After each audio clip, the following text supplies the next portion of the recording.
한 EU 간 FTA 발효 2년 만에 무역 수지가 적자로 전환됐습니다. 작년 7월부터 지난달까지 EU 수출액은 전년 동기 대비 6.5% 감소한 반면 수입은 7.7% 증가해 49억 달러의 적자를 본 것으로 집계됐습니다. 지난해 정부가 공공기관에 투입한 재정 지원액이 40조 원을 넘어섰습니다. 재정 지원액은 총 43조 5,499억 원으로 전년보다 17% 늘었지만 총 수입은 9.7% 증가에 그쳐 증가폭이 훨씬 가파른 것입니다. 국민연금 대출 프로그램을 통해 12,580명의 연금 수급자들이 긴급자금을 빌려 쓴 것으로 나타났습니다. 이들이 지난 1년간 빌린 자금은 494억 원이며 전월세 자금과 의료비 용도인 것으로 분석됩니다. 생애 첫 주택 마련에 걸리는 기간은 지난해 기준 평균 8년이 걸리는 것으로 나타났습니다. 소득 수준별로 보면 저소득층은 지난 5년간 10년에서 10.5년으로 늘었으며 고소득층은 오히려 6.9년에서 6.5년으로 단축됐습니다.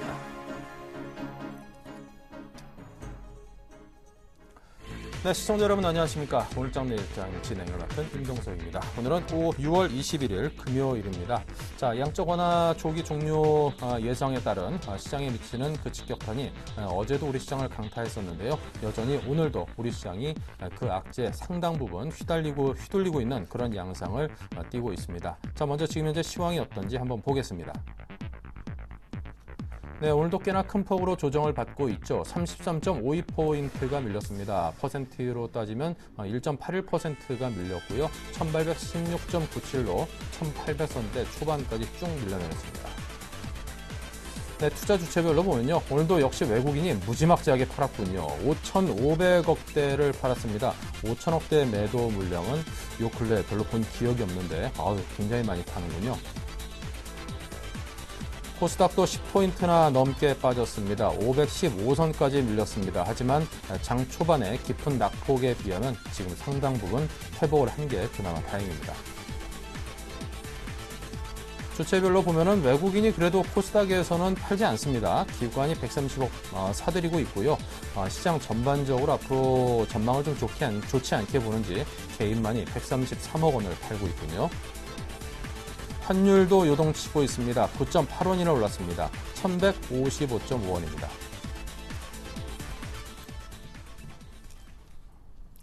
네, 시장이 참 호되게 조정을 받고 있습니다. 특히나 이제 코스피 쪽이 워낙 조정폭이 크다 보니까 대형 종목들에 투자를 하신 분들은 아무래도 좀 시장에서 좀 손실폭이 좀 커지는 그런 오늘 하루가 아닌가 싶은데 상당히 좀 우려가 큽니다.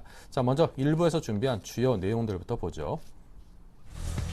네, 먼저 이슈 진단 김영진 대표와 함께 코스피 1800선을 위협받고 있는 상황에서 저평가 영역을 추정한다고요. 당분간 시총 상위 종목은 약세가 불가피하다고 진단을 합니다. 네, 다음은 테마 톡톡입니다. 정대희 멘토와 함께 한중 6자 회담에 대해서 북핵 논의 또 남북 경협주 상승에 대해서 짚고요. 하지만 추경 매수는 금지하고 신규 매수도 자제하자고 합니다.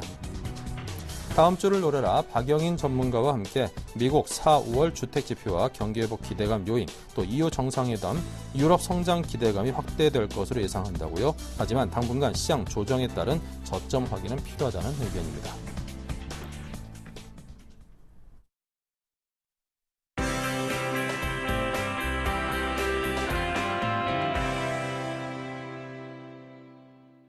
네, 보신 것처럼 글로벌 유동성 흐름이 급냉하고 있습니다. 시장에서의 대응 전략이 굉장히 중요합니다. SBM의 김영진 대표를 연결해서 여쭤보겠습니다. 안녕하세요. 예, 안녕하십니까. 네, 지금 현재 1820선도 살짝 깨진 상황입니다. 1800선 자체가 좀 위협을 받고 있는 듯도 보이는데요. 향후 과연 어디까지 내려갈 것으로 예상을 하고 계신지 먼저 듣고 싶습니다. 예, 일단 먼저 말씀을 드려야 될 게 이 패턴이나 추세를 이용해서 기술적 분석을 하기에는 이제는 의미가 없는 불가능한 영역으로 들어섰다 이렇게 봐야 될 것 같습니다. 그게 이번 주에 1870포인트를 깨면서 그렇게 돼버렸다 이렇게 봐야 될 테고요. 지금은 어떤 지지선이 없는 상황이다 이렇게 보셔야 되고, 만약에 굳이 고른다라고 한다면은 피보나치 비율로 구해가지고 어느 정도 지지선을 구할 수밖에 없는 상황이다 이렇게 말씀을 드릴 수밖에 없습니다. 그 피보나치 비율이라는 자체가 2011년 4월에 최고점을 찍었었던 2231포인트 찍었었죠. 그리고 그해 9월에 급락을 하면서 1644포인트까지 하락했는데 그 24% 되돌림 반등 구간이 1760에서 1780포인트입니다. 좀 약간 멀어 보이기도 하고 1800포인트 깨고 내려가느냐 이렇게까지 말씀을 하실 수가 있는데 지금 절대 지수 차이를 놓고 보면 별로 크지가 않습니다. 오늘같이 하루만 더 내리면 그 지수대에 진입하는데 저는 더 걱정이 되는 게 오늘같이 하루만 더 내릴까가 걱정이 된다. 중장기적으로요. 물론 오늘같이 장중에 반등이 나오는 이유는요. 지금 이격 침체권으로 진입했기 때문에 지금 반등이 자율 반등으로 해서 나올 수가 있는 구간이지 지금 저것이 1800포인트나 1810포인트가 강한 지지선이기 때문에 나오는 것이 아니다라고 인식을 하셔야 됩니다. 오늘 이격도 감안하면은 침체권까지 이미 진입을 했고요. 20일 2평 감안했을 때 95% 훨씬 이하로까지 내려간 상황이고 또 볼린저 밴드 하단 이하까지도 밀고 내려간 모습입니다. 지금 볼린저 밴드 하단 이내로 들어오지도 못했다는 점을 감안한다면 지금 반등이 나오고 있는 장중 반등에 대해서 큰 의미를 부여할 그럴 상황은 아니다 이렇게 말씀을 드리겠고요. 추가적인 하락이 나오지 말고 지난주에 말씀을 드렸던 게 상승 쐐기형 이후에는 1900포인트 이상의 반등이 나오고 그리고 조정을 보일 때 쌍바닥 형성 정도는 나타나줘야만 된다고 했는데 그 모습 나타나지 못했고 추가적인 하락으로 나타났기 때문에 N자형 하락이다 이렇게 볼 수도 있습니다. 그렇게 계산을 해도 1760에서 1780포인트가 나오기 때문에 1차적으로는 그 정도 지수대는 나올 수도 있다. 놀랄 필요 없다. 이렇게 말씀을 드리겠고요. 또 그게 멀지도 않다. 이렇게 말씀을 드리겠습니다. 하지만 단기적으로 이 쐐기형 패턴 이후에 지지선을 구축했기 때문에 지지선 구축에 실패했기 때문에 어느 정도 웨이팅하는 그런 상황에서 놓고 본다면은 저 정도 지수대까지 내려간다라고 한다면 그것도 또 어느 정도 분할 매수의 구간이 될 수 있다. 어느 정도 기회 요인이 될 수 있는 지수대는 1800포인트 이하다 이렇게 말씀을 드리겠고요. 현금화의 기회를 노리는 경우는 결국 그렇기 때문에 이제는 저항선으로 변한 1870포인트까지의 반등 한번 노려볼 만하다. 좀 기다릴 필요가 있겠다 이렇게 보겠습니다. 지금 여기서 매도를 할 이유는 없다 이렇게 말씀을 드리겠고요. 그렇다 해서 뭐 안심하고 시장을 본다 이거보다는 향후 진행에 따라서 이제 그 기술적으로 어떤 패턴이 형성이 될 겁니다. 지금은 아까 말씀드렸듯이 패턴이 없어져 버린 그런 상황이기 때문에 어떤 예측이 불가능한 구간이지만 향후 진행에 따라서는 어떤 패턴이 형성이 되면서 또 예측이 가능해지는 그런 상황으로 이어질 수가 있기 때문에 지금 당장 안심하고 주식을 사자 이렇게 말씀을 드린 것이 아니라 지금은 과매도권이기 때문에 좀 기다렸다가 패턴을 형성하면서 예측 가능한 구간까지 좀 기다려보자 이렇게 말씀을 드리겠고요. 단기 하락이 크기 때문에 싸다 이렇게만 볼 것이 아니라 리스크 역시 마찬가지로 크다는 점, 이 점을 좀 생각해 주시고 추세선 지난주에 말씀드렸듯이 확산하는 형태가 이제는 더 커졌습니다. 그렇기 때문에 급등락이 계속 다음 주에도 이어질 것이다 이렇게 봐야 됩니다. 그렇다라고 본다면 주식 보유자에게 고통이 더 할 것이다 이렇게 볼 수도 있겠지만 어설픈 여기서의 현금화를 노리거나 선물을 또 여기서 매도 전략을 꾸려나가는 경우에서는 마찬가지로 리스크가 커질 수 있다는 점 한번 생각해 볼 필요가 있고 이 롱 포지션하고 숏 포지션 모두에게 지금 리스크가 커져 있는 구간이다. 그런 투자 환경이다 이렇게 말씀을 드리겠고요. 코스닥 시장 쪽 역시 어제 오늘 마찬가지로 크게 내리는 그런 모습 보이고 있는데 코스닥을 똑같은 기준으로 놓고 본다면은요. 517포인트 자리가 중요한 자리인데 오늘 이탈했습니다. 그렇다라고 본다면은 496포인트까지 열어놓을 수도 있습니다. 그게 종합지수 1760에서 1780포인트하고 비슷한 구간이다 이렇게 보시면 될 테고요. 하지만 바로 오늘 무너뜨린 그런 자리이기 때문에 다음 주에 바로 여기를 회복을 한다면은 517에서 544포인트의 박스권 형성으로 전환이 가능합니다. 그렇기 때문에 거래소 시장이 안정이 될 경우에 탄력은 코스닥 시장이 더 강할 수 있다는 점, 그러한 모습이 이런 급락 이전의 모습이 재현될 수 있다는 점은 이번 조정받는 그런 형태에서도 진작이 어느 정도 가능하고 향후 전략에서도 좀 참고할 필요가 있겠다 이렇게 말씀을 드리겠습니다. 네. 자, 이제 삼성전자가 뭐 장중에 130만 원대까지 붕괴가 되는 등 시총 상위 종목들이 굉장히 큰 폭으로 좀 하락 중입니다. 자, 앞으로의 향방을 어떻게 점쳐봐야 될까요? 예, 오늘 오전에 제가 이 자료를 작성을 하면서 12시 10분 정도 집계를 해보니까 외국인 매도가 우리 시장 거래소 시장에서 3,873억 이렇게 나왔습니다. 그렇다라고 본다면 어제 오늘 합해서요. 외국인 쪽에서 나온 매도가 8,500억이 좀 안 되는데요. 그중에서 IT 매도 금액을 따져보면 거의 한 4천억 정도 매도가 나왔습니다. 그렇다고 본다면 비중이 47%죠. 지난주에 이 비중을 구했을 때 60%가 넘어갔던 거에 비하면 IT 쪽으로 집중되는 그 매도 규모는 많이 줄어들었다 이렇게 볼 수가 있습니다. 그렇다면 결국 이건 IT에 대한 매도가 아니라 글로벌 유동성이 한국 시장을 이탈하면서 한국에 대한 매도다 이렇게 보셔야 됩니다. 삼성전자 매도 리포트가 나온 다음에 지난주까지 나온 매도세보다는 약화된 것이 분명하고 삼성전자에 대한 그런 집중적인 매도세도 약화된 것이 사실입니다. 그렇다면 시가총액 상위 종목 전체적으로 매도하는데 IT 업종이 좀 많고 삼성전자는 그중에서도 제일 시가총액이 크다 이렇게 보시면 되겠습니다. 지난주에 말씀을 드렸듯이 삼성전자 대차 잔고 이 급증 추세 한번 지켜보자 이렇게 했는데 오늘 어제 뭐 좋은 모습이 나타나고 있는 것이 삼성전자가 유일하다 이렇게 볼 수가 있습니다. 왜냐하면 이 대차 잔고가 430만 주까지 급격히 증가를 했었죠. 그 이후에 400만 주 이하대로 떨어졌습니다. 그렇다라고 본다면 단기적인 그런 투기적 매도세는 어느 정도 일단락이 됐고 아까 말씀드렸듯이 이 인덱스 성격의 한국을 이탈하는 자금의 매도세다. 그것만이 남았다 이렇게 본다라고 한다면 이제 삼성전자 개별 기업의 리스크는 많이 좀 주가에 반영이 된 상태다 이렇게 볼 수가 있겠고 삼성전자를 지금 불안해하기보다는 한국을 떠나는 글로벌 유동성에 대해서 좀 불안하게 볼 필요가 있겠다 이렇게 말씀을 드리겠고요. 삼성전자로 좀 더 좀 좁혀서 말씀을 드린다면요. 지금 이제는 6월의 마지막 주로 들어서는 그런 상황이고 7월 들어서면 바로 실적 시즌으로 들어선다는 점을 놓고 봤을 때 이 펀더멘탈 요인에 대해서 삼성전자에 대해서 계속 얘기가 나오고 있습니다. 이번 실적 시즌에 이제부터는 어느 정도 지금 윤곽이 지금 나타나고 있는데 지금 프리어닝 시즌에 실적 추정 지시 나오는 걸 보면은요, 이 프리미엄급 하이엔드 시장이 어느 정도 레드오션화되는 것은 거의 기정사실화되고 있습니다. 어쩔 수가 없습니다. 한데 삼성전자 같은 경우는 이 미드나 로우엔드 제품이 이 실적을 어느 정도 감소되는 실적을 하이엔드 쪽에서 감소되는 실적을 보완해 줄 것이 가능해 보인다 이렇게 전망이 나오고 있습니다. 그렇다면 그것이 뜻하는 것은 예전에 애플같이 주가의 폭락으로 바로 이어지는 그런 거의 주가의 참사는 막아줄 것이다. 막아줄 가능성이 크다. 이렇게 보실 필요가 있어 보이고요. 또 다른 요인으로 본다면 이 스마트폰 부문의 성장률이 좀 떨어지는 건 사실인데 그러니까 성장률이 뭐 마이너스가 된다는 게 아니라 지난 분기보다 이번 분기의 성장률이 좀 떨어질 것이다. 그것에 대해서는 어쩔 수가 없는 것인데 그것을 반도체 부분 쪽에서 또 어느 정도 만회해 줄 수 있을 것이라는 전망이 나오고 있습니다.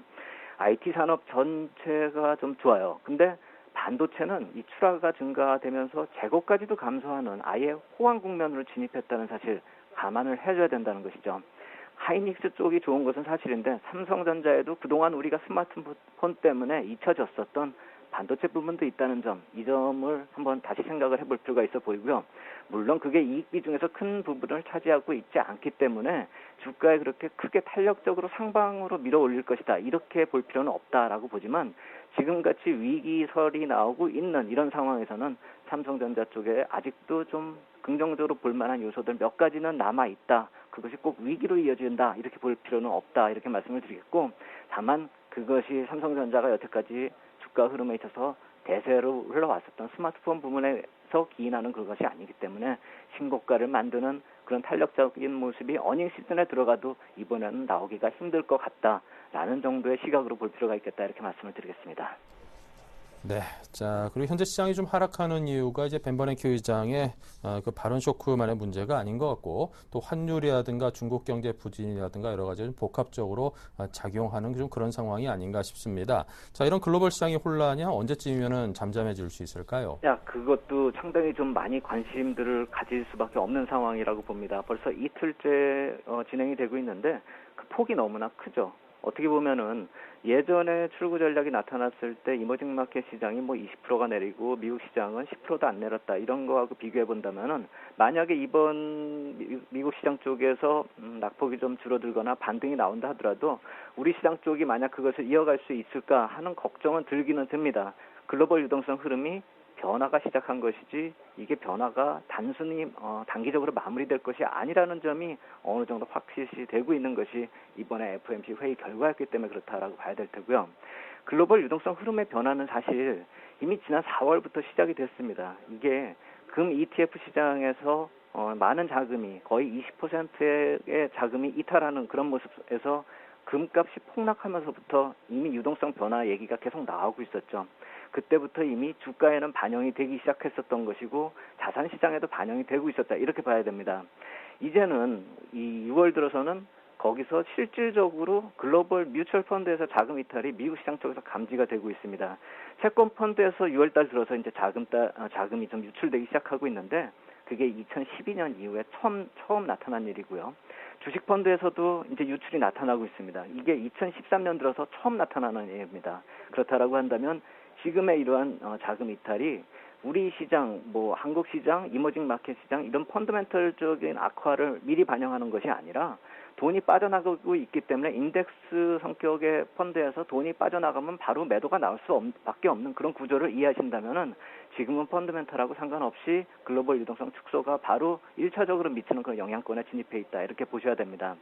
최근에 이 주가 조정이 나타나면서 국채 금리가 또 급등하기 때문에 트리플 약세, 지난주에 말씀드렸었던 트리플 약세가 더 심화되고 있는 그런 모습이 나타나고 있는데 한국 시장 비롯해서 이머징 마켓에서 동시 이탈되는 모습이 단기에 마무리되기 힘들다 이렇게 볼 수밖에 없는 것은 이러한 뮤추얼 펀드 쪽에서 자금 이탈이 어느 정도 진정이 돼줘야 되는데 그 추세를 놓고 보면은 유입되는 속도가 감소되다가 유출까지로 이어지는 그런 모습이기 때문에 여기서 버냉키 의장의 발언을 보고서 뮤추얼 펀드로 자금이 유입될 가능성이 적다라는 점을 놓고 본다면 추세적으로 이탈이 나타날 가능성이 크고 그렇다라고 본다면 글로벌 자산 시장이 위축되는 모습이 좀 더 이어질 가능성이 크다 이렇게 보시는 게 맞겠습니다.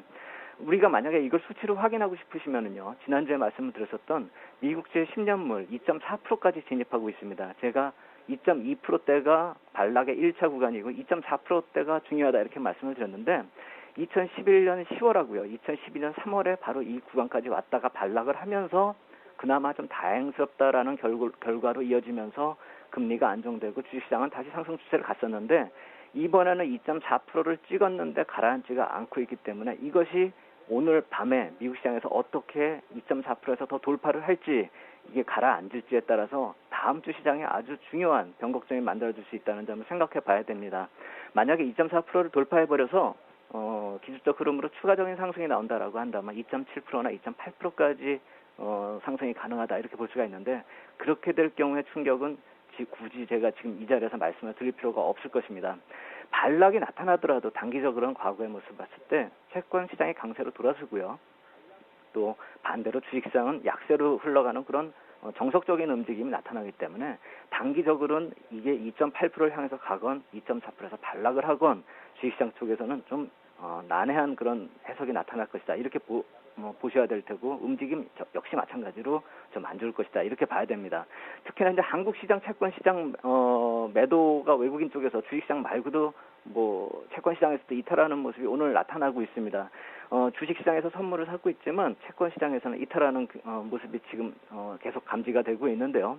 이런 모습 속에서도 또 이 듀레이션을 증가시키는 그런 매도 기조 속에서도 어느 정도 변동성을 확대시키는 것을 예상하는 그런 포지션을 종종 잡는다는 점에서 놓고 본다면은 지금 한국 채권 시장에서 외국인 쪽의 모두 자체가 어느 정도로 방향이 확정이 됐다라기보다는 전반적인 이탈 속에서 변동성 확대까지도 생각을 하고 있다. 거의 주식시장의 모습하고 비슷하다라는 것을 놓고 본다면 채권시장 역시 진정 모드로 좀 진입을 한 이후에야 정확한 판단이 가능할 것이다. 이렇게 생각이 됩니다. 전체적으로 이런 방향이 전환이 될 때 적응하기가 아주 어려운 것이 사실입니다. 그게 2008년 그 위기 이후에 유동성의 공급이 만약이 아니라 그때 공급이 시작이 됐을 때 그 효과에 대해서 반신반의했었죠. 사람들이 대부분이 신뢰하지 못했었는데 그 자산 인플레이션 효과가 도입이 되면서 QE2와 QE3를 거치면서 신뢰하기 시작했죠. 적극적 대응을 했었던 건 미국의 IB들밖에 없었습니다. 그래서 그 수익이 지금 이머징 마켓 쪽에 다 들어와 있고 원금보다 훨씬 커진 수익을 지니고 있는데 이것을 수익 실현을 하면서 이탈을 한다. 이머징 마켓을 떠날 때는 이 유입되는 자산 인플레이션 효과보다 유출돼서 생기는 디플레이션 충격이 훨씬 더 클 수밖에 없다는 점, 이 점은 인식을 해야 됩니다. 그렇기 때문에 큰 흐름에서 나타나는 이 변화의 시기에 어느 정도 이제는 거의 모든 적응을 해야 되는 사고 자체가 반대로 좀 변할 필요가 있다. 물론 이런 점 때문에 너무 공포에 질리는 것도 문제이긴 하지만 뭐 어느 정도 반등 시 침착하게 현금을 좀 조금씩 늘리면서 시장 변화 추이에 적극적 대응이 필요하다 이렇게 말씀을 드릴 수가 있겠지만 지금 이러한 문제가 QE 축소가 미국의 경제 회복에 뭐 근거를 하고 있고 이머징 마켓 쪽에도 어느 정도 그런 미국의 경제 회복이 도움이 될 것이다. 이런 식으로 해석할 그럴 여유로운 시기가 아니라는 것이죠. 막연한 긍정론 역시 효과적이지 못하다. 이 QE 축소는 이머징 마켓 쪽으로 가장 안 좋은 효과가 나타난다는 그 현실을 인식할 필요가 있고 그거에 대해서 대응할 필요가 있다 이런 생각이 들고요. 유동성 공급 초기 금융위기 때 이 공포 때문에 그 효과를 신뢰하지 못했던 것과 같이 지금 유동성 회수가 유발하는 그 리스크를 지금 당장은 감지를 할 수가 없지만 어떤 면에서 본다면은 중장기적으로 이어질 경우에 우리가 좀 디플레이션 국면 쪽으로 좀 깊게 들어갈 수도 있다는 점, 이 점을 좀 경계할 필요가 있겠다 이렇게 말씀을 드리겠습니다. 네. 자, 그리고 V-코스피 지수가 20%대로 급등을 했습니다. 어느 때보다도 시장 리스크가 상당히 크다라는 반증이겠죠. 자, 이 시장 상황에 맞는 대응 전략은 어떤 것이겠습니까? 예, V-코스피 본다면은 이거를 파생상품 시장에서만, 파생상품 시장 참여자만 본다 이렇게 생각하시는 분들이 많고 특히나 옵션 투자자들만 참고할 게 아니냐 이렇게 보실 수도 있는데 그것이 아니라 약간 주식시장하고 동행하는 지표로 참고할 때 좀 유용하게 우리가 투자 타이밍을 볼 때는 좀 유용하게 쓸 수가 있습니다. 이 변동성 지수가요. 2008년 금융위기 때는 103%까지 갔었고요. 2011년 유로존 위기 때 70%, 그다음에 작년 조정을 좀 강하게 보일 때 30%, 올해 최고치는 4월에 21% 보였습니다. 그렇기 때문에 점차 낮아지고 있고 이번에 나타난 위기가 오늘 20.18% 기록하고 있기 때문에 예전처럼 위기라는 표현을 쓸 필요는 없다. 아직은 그런 수준이 아니다라고 말씀을 드릴 수가 있는데 지금 이러한 점이 추세적으로 저점을 높여가면서 변동성을 확대시키고 있는 그런 모습으로 이어질 경우 결국 4월의 고점을 넘어선다. 이런 경우라고 한다면 주식 투자자들도 상당히 좀 리스크 관리 쪽으로 좀 신경을 써야 된다. 이 말씀을 드리겠고요. 파생상품 쪽에 한정해서 이렇게 볼 필요가 아니다. 볼 상황이 아니다. 이렇게 말씀을 드리겠고 이 변동성이 급격히 증가하는 상황은 어떤 상황에서 나타나냐면 대부분 시장이 좀 하락하는 그런 추세 속에서 나타나고 어떤 때는 또 상승할 때 빠르게 급등을 할 때 이런 변동성 지수가 좀 많이 상승하게 돼 있습니다. 좀 정체 상태나 상승이 나타나더라도 약한 상승에서는 변동성 지수가 하락하면서 안정적인 분위기가 유도가 되는데 아까 말씀드렸던 그런 때에 이런 변동성 지수가 상승하고 있기 때문에 변동성 지수가 상승하는 상황에서는 투자하기가 매우 어렵다 이렇게 보시는 게 맞습니다. 그렇기 때문에 지난주 말씀을 드렸듯이 변동성 지수가 16%를 넘어선 그런 상황에서는 매수를 하더라도 대형주에 대한 급락이 나올 경우에 한정해서 분할 매수로 좀 들어갈 필요가 있는 것이고요. 지수가 안정이 돼서 16% 이하로 들어선다면 어느 정도 투자에 전체적으로 관심을 가질 필요가 있고 14% 이하로 안정권으로 들어선다면 중소형주까지도 관심을 확대할 필요가 있다. 이런 지수대별로 또 V-코스피 움직임에 따라서 차별적으로 접근할 필요가 있겠다. 이렇게 말씀을 드리겠고요. 또 하나는 이러한 지수가 급락이 나타나고 V-코스피가 변동성이 확대되니까 PE 개념의 저평가 논리가 또 막연히 나타나고 있죠. PBR 한 배가 나타났으니까 지수 레벨이 절대 저평가로 들어가고 있다. 뭐 이런 논리인데 그 말은 설득력이 별로 없다. 그리고 그 수치가 0.1만 변해도 지수 변동폭에 반영이 되는 게 10%가 된다라는 점을 놓고 본다면 100포인트 이상이 좀 통계상의 오류로 나타날 수 있기 때문에 그것을 신뢰하기는 약간 힘들겠다 이렇게 말씀을 드리겠고 업종별로 따져봤을 때도 이 절대 수치값이 낮은 업종이 자본 효율이 좀 낮다, 안 좋다라는 말이죠. ROE까지 만약 감안할 경우에는 이런 저평가, PBR로 저평가되는 이유는 그럴 만한 이유가 있고 성장을 잘 못하거나 자본 효율성이 안 좋은 경우가 많다 이렇게 볼 수가 있는 것이죠. 그렇기 때문에 코스피가 지금 PBR 한 배인데요. IT가 1.7배고 그동안에 좀 성장을 많이 해온 음식료 같은 경우가 1.4배고요. 화학 같은 경우가 한 배에 지금 근접하고 있고 철강이 0.7배, 건설이 0.8배, 증권이 0.7배이기 때문에 코스피 PBR 한 배를 만들고 있는 그 주된 업종들은 화학이나 철강이나 건설이나 증권 같은 산업재 쪽에 모여 있다는 것이죠. 그렇다라고 한다면 PBR이 낮다고 해서 이들 업종을 사야 된다라는 논리하고 똑같은 것이죠. 그렇기 때문에 코스피 PBR이 낮다라는 논리는 우리가 신뢰하기는 약간 어렵고 참고할 필요만 있겠다 이렇게 말씀을 드리겠고 우리나라 전체적으로 PBR이 낮다는 이유, 결국 산업재 섹터가 낮은 주가 때문에 그런 모습이 나타나고 있고 그것이 중국 쪽으로의 산업 노출도가 큰 업종이 그런 모습에서 나타나고 있고 중국 경제의 부진한 모습이 우리 기업들의 자본 효율성을 떨어뜨리고 있다. 그래서 PBR이 낮아진다. 이런 모습을 놓고 본다면 최근에 나타났었던 PMI 지수 악화되는 그런 모습들 이런 거하고 연관지어 놓고 봤을 때 PBR로 접근했을 때는 논리적으로 설득력이 없는 시장이 돼버렸다. 경제 논리를 놓고 봤을 때나 지금 수급적으로 놓고 봤을 때 PBR 접근의 논리는 약간 좀 설득력이 없다 이렇게 말씀을 드리겠고, 한 가지 관심 종목이나 업종 같은 경우를 한번 우리가 이 전환기에서 한번 생각을 해본다면 기관 쪽 수급이 보험업종 쪽으로 급격히 변화가 되고 있습니다. 이 금리가 바닥을 치고 돌던 5월 달부터 기관이 한 5천억 정도를 매수를 했는데 보험업종 쪽으로 이 집중 매수한 거 시가총액을 감안하면은 거의 제일 많이 산 업종이 보험업종입니다. 그렇다라고 한다면 2008년 금융위기 이후에 금리 추이가 이제 아예 추세적으로 전환하고 있다는 점을 우리가 인식하고 시장 세부 전략까지도 한번 그러한 점을 적용해서 업종 선택에도 좀 적용할 필요가 있지 않을까라고 생각이 든다 이렇게 말씀을 드리겠습니다.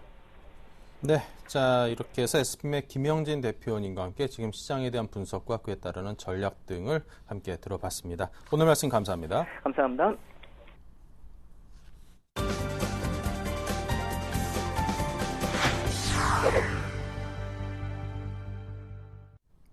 네, 테마톡톡 시간입니다. 오늘 시장이 상당히 깊이 무너지고 있습니다. 하지만 남북 경협주는 재상승하고 있다고 하네요. 샘플러스의 정대희 멘토 연결합니다. 안녕하세요. 예, 안녕하세요. 주식승천 열시 멘토 정대입니다. 네, 시장 상황이 이렇게 형편없는데도 남북 경협주만큼은 재상승을 하고 있다고 합니다. 그 배경부터 구체적으로 듣고 싶습니다. 예, 한중 북핵 논의 때문에 그런 거고요. 일단 한중 육자회담 수석 대표가 21일 날 그 중국 베이징에서 회동, 즉 북한 문제를 놓고 논의할 거다라는 함에 따라서 다시 남북 경협주들이 들썩이는데요. 이번 회담에서는 우리 측 그 조태용 수석 대표께서 지난 19일에 그 워싱턴에서 열린 한미일 그 육자 회담 대표 간의 의견과 그리고 입장을 중국 측에 충분히 전달하고 중국이 이에 수긍을 하면 북한에 대한 좀 설득을 나서줄 것을 좀 촉구하는 한편 북미 고위급 회담 제의까지도 좀 남북 관계에 대한 움직임의 전반적인 것을 좀 협의할 것이라고 예상되면서요. 아무래도 남북 관계가 이러한 협의 과정을 통해서 또 다시 한번 사회 조성 모두가 좀 조성되지 않을까라는 기대감 때문에 이런 어려운 장에서도 또 경협주는 또 주가가 다시 한번 상승하는 모습이 나왔습니다. 네. 자, 그렇다면 향후 전망과 전략은 어떻게 갖고 가야 되겠습니까? 예, 이 남북 경협주는 제가 최근에도 말씀을 드렸고 했지만 일단 추격 매수라든가 신규 매수는 좀 자제하시고요. 그리고 현재 보유하고 계신 분들은 좀 단기 트레이딩 관점에서 어느 정도 좀 수익 실현을 하시고 일부는 좀 보유 비중을 좀 낮추신 다음에 좀 관망하시는 모습이 낫겠고요. 향후 이 주가들의 전망은요. 일단 매번 말씀을 드리지만 테마주들은 일단 주가가 급등 및 급락을 반복할 가능성이 많습니다. 그 이유는 이슈에 의해서 올라갔기 때문에, 즉 기업의 실적이나 펀드멘탈이 아닌 이슈 때문에 올라갔기 때문에 이슈가 사그라들면 좀 무너지는 모습이 나오죠. 그래서 전망을 어떻게 좀 이 정치적인 것도 좀 말씀을 드려야 되는데요. 또한 최근에 이렇게 북한이 남북 당분간 회담을 그동안에 북한의 도발에 대한 그 세계 각국으로부터 면제를 받고자 한 행동으로 보이고요. 또한 그 전 세계 각국, 특히 그 중국 쪽에 좀 눈치를 보면서 중국 쪽에서도 고립이 되는 걸 좀 막기 위해서 아무래도 이러한 최근에 남북 당국간 회담을 제의하거나 또 북미 고위급 간부들의 이러한 그 회의를 좀 제의하는 모습이 나왔는데요. 이거는 그냥 일단은 눈 가리고 좀 아웅의식에 전 세계적으로부터 좀 고립되는 걸 막기 위해서다라고 말씀을 하겠고요. 이러한 모습은 또 중국 측 같은 경우도 어떠한 반응을 보일지, 즉 중국은 우리나라와 미국이 그 한미 동맹 관계 그 이상의 관계인 것처럼요. 중국과 북한도 어느 정도 그 이상의 관계이기 때문에 중국이 어느 정도 우리 측에, 즉 한미일 육자 대표들의 그 의견을 어느 정도 수렴해 줄지에 따라서 주가는 향후 하락을 할 수도 있고요. 또 추가적인 상승도 할 수 있다라고 말씀을 드리겠습니다. 네. 자, 그렇다면 전반적으로 관망 전략을 말씀하셨는데 그렇다면 투자할 종목이 있을까 싶기도 하네요. 일단 투자할 종목이라고 말씀을 드리면 오늘은 좀 추천주는 없고요. 그 이유는 이제 급락의 우려 때문에 말씀을 드렸는데요. 저번에도 이제 그 로만손을 제가 한번 추천을 드렸습니다. 이제 그때 추천드린 이후로 살짝 반등이 나왔다가 좀 빠지는 모습이 나왔는데요. 로만손은 다시 한번 말씀드리지만 중국 경기 회복에 따라서 소비 관련 종목이기 때문에 이 업종을 좀 유심히 살펴보시면 충분히 괜찮을지 않을까.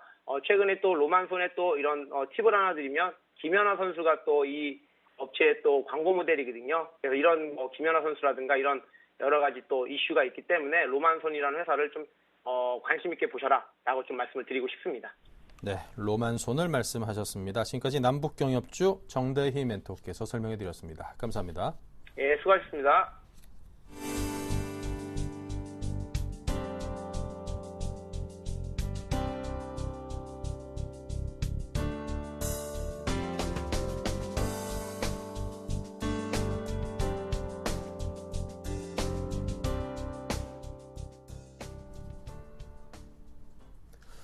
네, 자, 7일간의 수익 다이어리 코너 이어가겠습니다. 시장 상황이 워낙 이래가지고 수익률 체크하기 조금 겁이 나네요. 한번 보겠습니다. 네, 예상했듯이 수익률이 별로 좋지 않습니다. 지금 전 종목이 모두 손실을 보고 있고요. 지금 손절가 터치한 종목은 NC소프트와 우전해난단 두 종목입니다. 그나마 KG모빌리언스, 유엔젤 두 종목은 한 1에서 2% 정도로 손실폭이 크지 않아서 다행이다 싶습니다.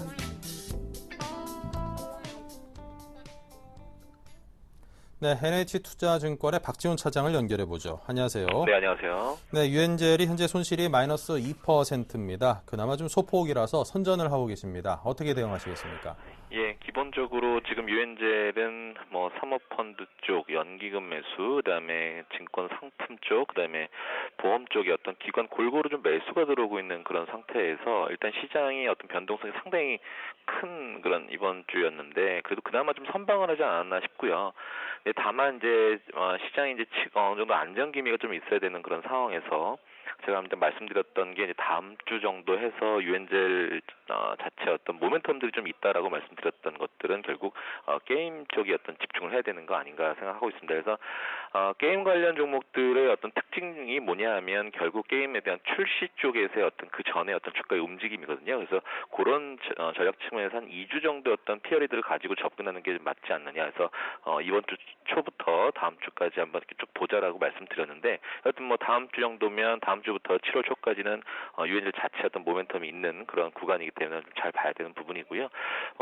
어떤 뭐 단기적으로 기관들의 어떤 수급이 계속 이어지는 거라면 지금 주가는 다소 횡보 구간이지만 6,500원과 7,000원 대까지 한번 기대를 해봐도 되기 때문에 지금은 좀 더 관망하는 전략이 필요하지 않겠나 생각하고요.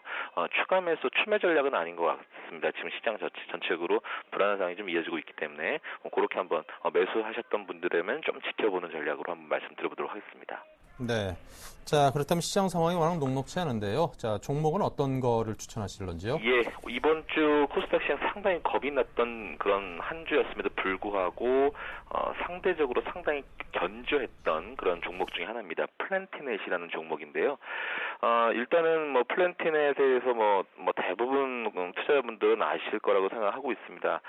전체적으로 이 종목에 대해서 간단하게 말씀드리면 일단 기본적으로 무선 차단 서비스 가입자가 점점 증가하고 있어요. 그래서 지금 4월, 5월 지금 월별로 체크를 해보니까 아무래도 LG U 플러스와 어떤 마케팅 효과도 좀 있겠지만서도 가입자가 좀 증가하는 그런 차원이고요. 이 부분은 하반기까지 계속 지켜봐야 될 것 같습니다. 월별로 체크를 해야 되는데 일단은 증가 추세가 좀 이어지는 상황이고요. 그다음에 또 하반기에는 아무래도 좀 해외 진출 모멘텀이 좀 준비되어 있거든요. 뭐 하반기에 뭐 대만이라든지 뭐 중국, 동남아 시장에 공격적인 어떤 해외 투자가 있기 때문에 진출이 있기 때문에 그런 부분들은 이제 다소 국내 모멘텀에 치중했던 그 플랜티넷이 해외 쪽으로 좀 나가는 부분이 있고요. 그다음에 또 이번 주에 하나 업데이트가 된 게 바로 청소년 유해 차단 서비스에 대한 의무화 법안 발의 관련이죠. 이게 6월 21일 그 오늘이네요. 바로 법안 심사 소위가 개최되는 날인데 이게 만약에 통과가 되면 아무래도 플랜티넷이 가장 큰 수혜를 받기에 마땅한 종목이기 때문에 이렇게 말씀드릴 수 있고요. 그다음에 실적 부분은 역시 뭐 올해는 뭐 매출 한 340억 정도, 영업이익 한 70억 정도로 나오는 부분인데 연결로 따지면 여기 한 90억 정도 나오겠죠. 문제는 뭐냐하면 지금 수급도 좀 체크를 해야 될 것 같아요. 지금 플랜티넷 수급이 상당히 양호합니다. 그래서 기관별로 보면은 이제 연기금 쪽에서도 어제 좀 25,000개 담았던 부분, 그다음 투신도 15,000개 담았고요. 계속적으로 지금 연기금과 투신의 어떤 수급을 지금 추이를 잘 지켜봐야 되는 상황이고요. 여하튼 지금 만약에 상승 추세가 이번 지금 코스닥들이 좀 반등하고 있는데 다음 주에 자율 반등이든 수급에 의한 정상적인 패턴이 들어온다라면 충분히 가격을 단기적으로 16,000원까지 지금 한 5월 중순에 한번 찍었던 16,000원 라인대 한번 기대해볼 수 있을 것 같고요. 손절 라인 짧게 잡아야 되겠죠. 그래서 13,000원 라인대로 한번 가격을 한번 제시를 해보도록 하겠습니다. 네, 자 이렇게 해서 무선 차단 서비스 등의 사업을 하고 있는 플랜티넷에 대해서 오늘 새로운 종목으로 추천을 했습니다. 지금 시장 상황을 감안하셔가지고 종목에 대한 접근을 잘 판단해 보시기 바랍니다. 지금까지 NH투자증권의 박지훈 차장이었습니다. 감사합니다. 네, 감사합니다.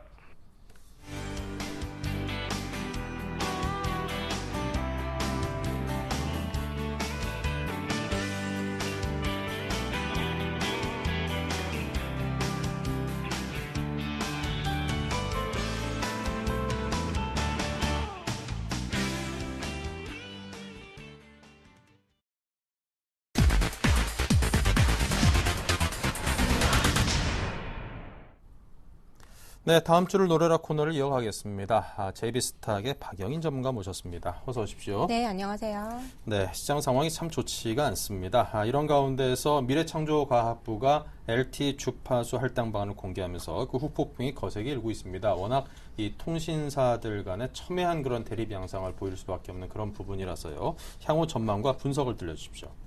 지금 이제 LTE 데이터에 대한 경쟁이 굉장히 치열한 상황인데요. 예전에 이제 그 전화 요금을 그 수입으로 했었지만 이제 앞으로는 LTE 데이터 요금을 이제 큰 수입으로 이제 그 작용할 것으로 보여서 지금 통신사들의 경쟁이 굉장히 치열한 상황인데 이때 이제 미래창조과학부가 지금 이제 주파수 할당 방안을 제시를 했습니다. 보면 이제 5가지 안을 제시를 했는데 1, 2안 같은 경우에는 SK텔레콤과 지금 LG U+가 조금 선호하는 이런 안인데 D블록을 경매를 해서 배제를 하는 상황이기 때문에 이거는 좀 KT에게 좀 불리한 안이고 또 3안 같은 경우에는 모든 이제 블록이 경매가 되고 참여 제한이 없기 때문에 KT가 아무래도 D 블록을 좀 확보하게 될 가능성이 높게 되기 때문에 KT에게 조금 가능성이 좀 높은 안이라고 보고 있고요. 4안 같은 경우에는 1안과 3안을 조금 모두 시행을 해서 입찰 금액이 합이 좀 높은 금액 쪽으로 그 경매 방식을 정하고 낙찰자도 좀 정하는 방식입니다. 이거 같은 경우에는 지금 SK텔레콤으로 다소 좀 유리한 방향으로 제시가 되어 있다고 보고 있고요. 5안 같은 경우에는 지금 그 1.8GHz 대역을 작게 나누어서 경매를 하는 방식이라고 합니다. 이 안 같은 경우에는 좀 KT에게 좀 유리한 방안이라고 합니다. 이렇게 좀 다 봤을 때는 다 각 그 사에 대해서 좀 이익이 그 각 안에 어떤 안이 채택되느냐에 따라서 지금 각 사의 이익이 좀 달라지는 거기 때문에 굉장히 지금 3사에 대해서 이게 누가 유리하다 안 유리하다 이게 이 말들이 지금 많은 상황입니다. 시민단체에서도 좀 반대가 심하다고 하고 여러 군데서 좀 지금 첨예한 좀 대립이 있고 있는 상황인데 지금 주파수 결과에 따라 현재 그 2배 빠른 LTE 이 전략을 제시를 누가 먼저 선점을 하느냐 이게 굉장히 중요한 사안이라고 볼 수 있는데 그 8월 말에 이런 그 경매 일정이 진행이 되게 됩니다. 거기서 앞으로 어떤 안이 채택이 될지에 따라서 좀 그 통신사들의 이익 향방이 좀 달라질 것으로 보이고 이렇게 봤을 때 좀 통신주에 대해서 좀 관심을 좀 가져봐도 좋겠다 저는 이렇게 보고 있습니다.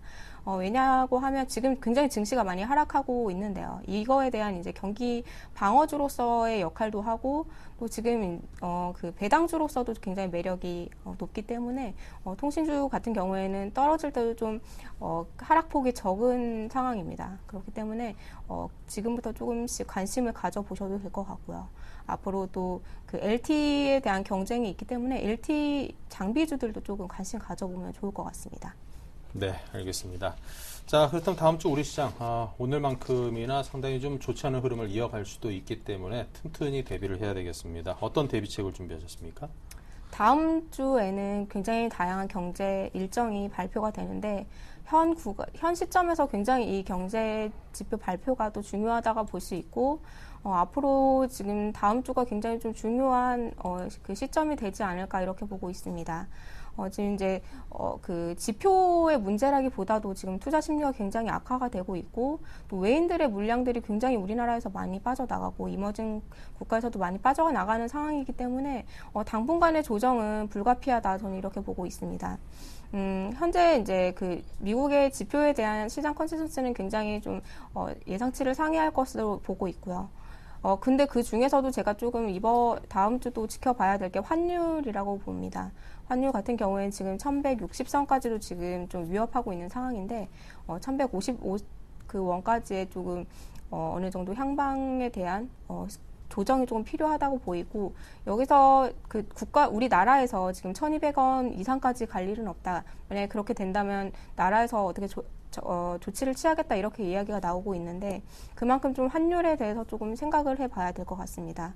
환율의 좀 흐름을 체크를 해보시고요. 만약에 환율이 오른다면은 물론 그 우리나라 그 수출주 같은 경우에는 굉장히 좀 이익이 될 수 있겠지만, 가파른 환율 상승은 아무래도 전반적으로 좀 우려스러운 부분이 아닐 수가 없습니다. 다음 주 투자 전략을 조금 제시를 해드리면은, 투자 심리가 좀 안정될 때까지는 어느 정도 관망하시고 보수적인 관점이 좀 필요하다 이렇게 보고 있습니다.